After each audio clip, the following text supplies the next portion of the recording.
Hey guys, it's Tuesday now. And before you ask, no, I don't usually wear my rainbow onesie every single day, even though it's awesome, and I probably could. Um, but a little like behind the scenes spoiler alert, I record more than one of these every day.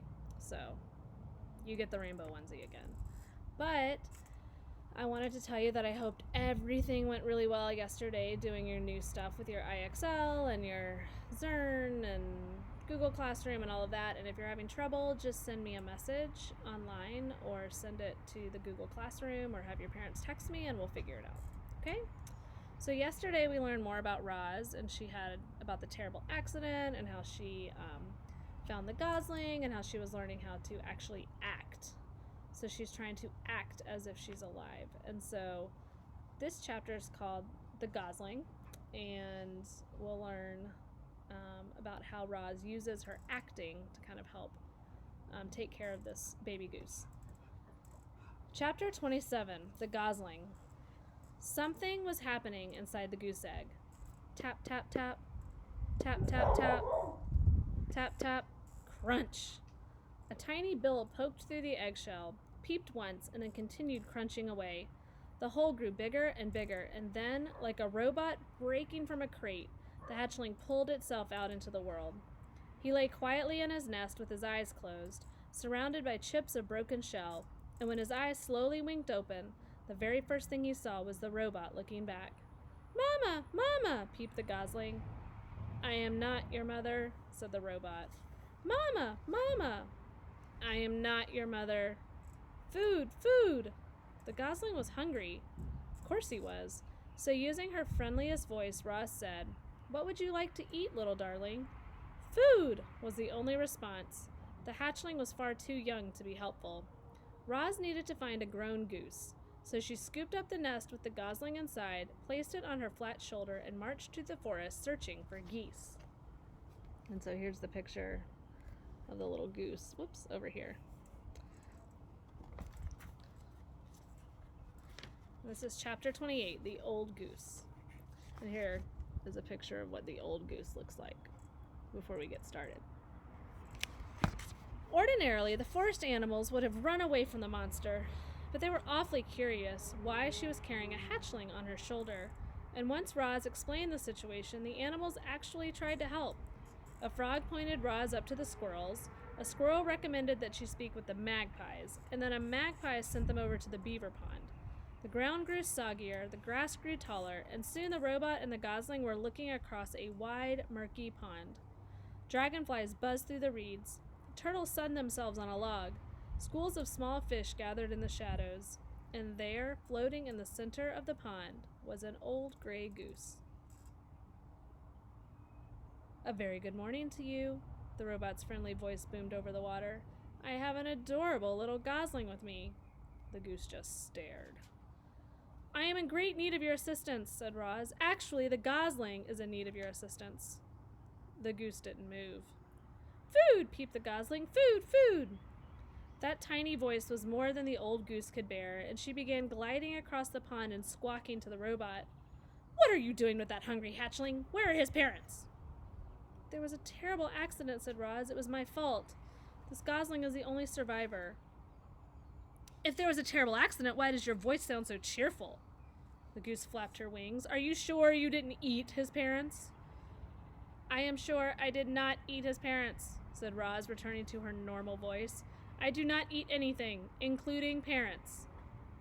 The goose squinted at the robot. Then she said, "Do you know who his parents were?" "I do not know." "Well, they must have belonged to one of the other flocks on the island, because nobody in my flock is missing." "Will you take the gosling?" "I most certainly will not," squawked the goose. "I can't take in every orphan I see.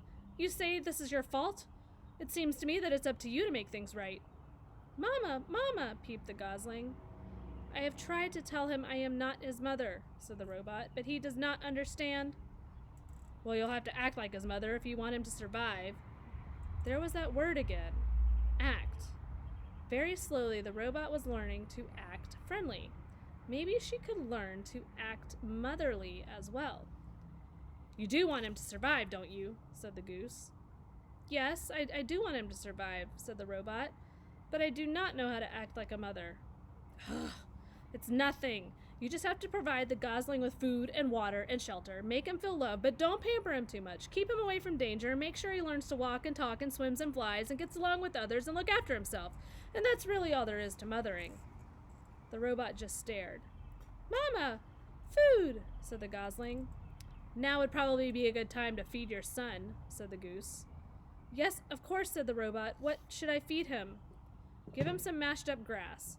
And if a few insects get in there, all the better. Roz tore several blades of grass from the ground. She mashed them into a ball and then dropped the ball into the nest. The gosling shook his tail feathers and chewed his very first bites of food. By the way, my name is Loudwing, said the goose. Everyone already knows your name, Roz. But what's the gosling's name? I do not know. The robot looked at her adopted son. What's your name, gosling? He can't name himself, squawked Loudwing. And then with a loud burst of wing beats, the goose fluttered up from the pond and landed right on Roz's head. Water streamed down the robot's dusty body as Loudwing leaned over the nest. Oh dear. He certainly is a tiny thing, said Loudwing. He must be a runt. I'll warn you, Roz, runts usually don't last long, and with you for a mother, it'll take a miracle for him to survive. I'm sorry, but it's the truth. However, the gosling still deserves a name. Let's see here. His bill is an unusually bright color. It's actually quite lovely. If I were his mother, I'd call him Bright Bill. But you're his mother, so it's up to you. His name will be Bright Bill, said Roz, as the goose fluttered back to the water, and we will live by this pond, where he can be around other geese. I will find us a sturdy tree nearby.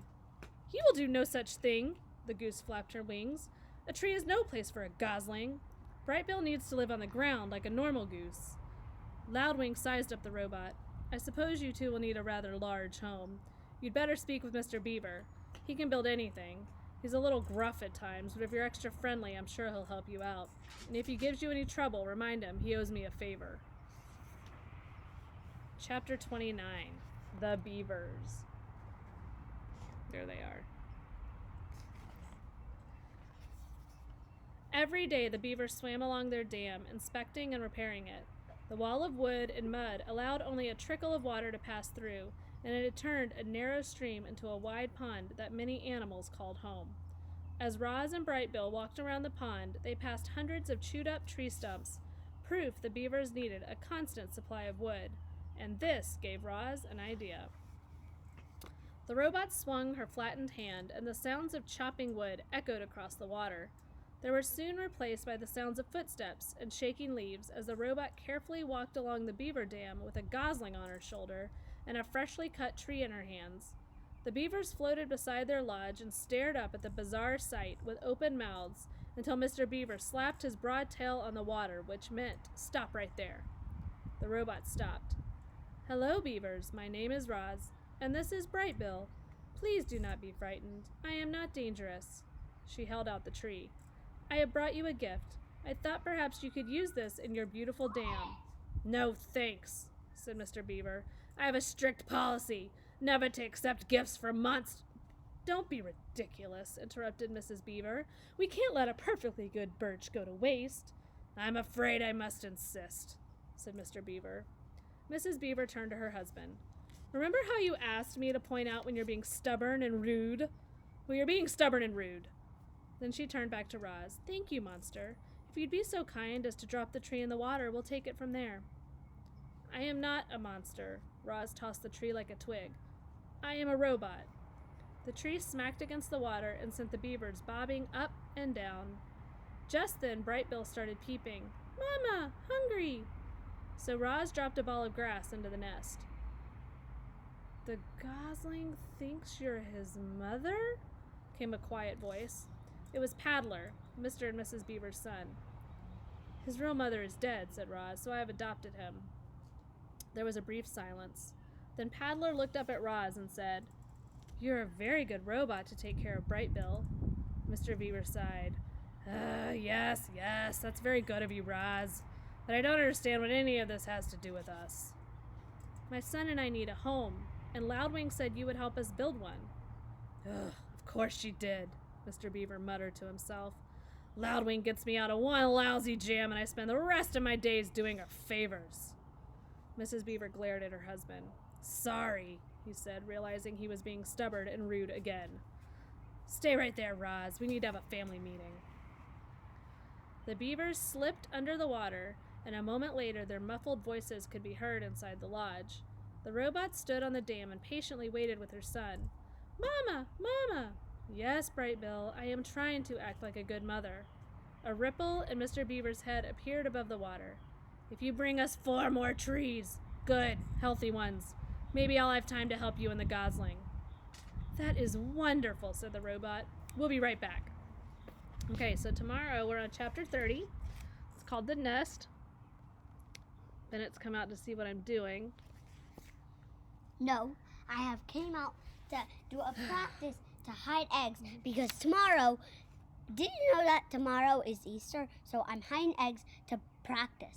Oh, good, tomorrow. good. Well, boys and girls, you won't be seeing this until Tuesday. So, Easter will have already passed.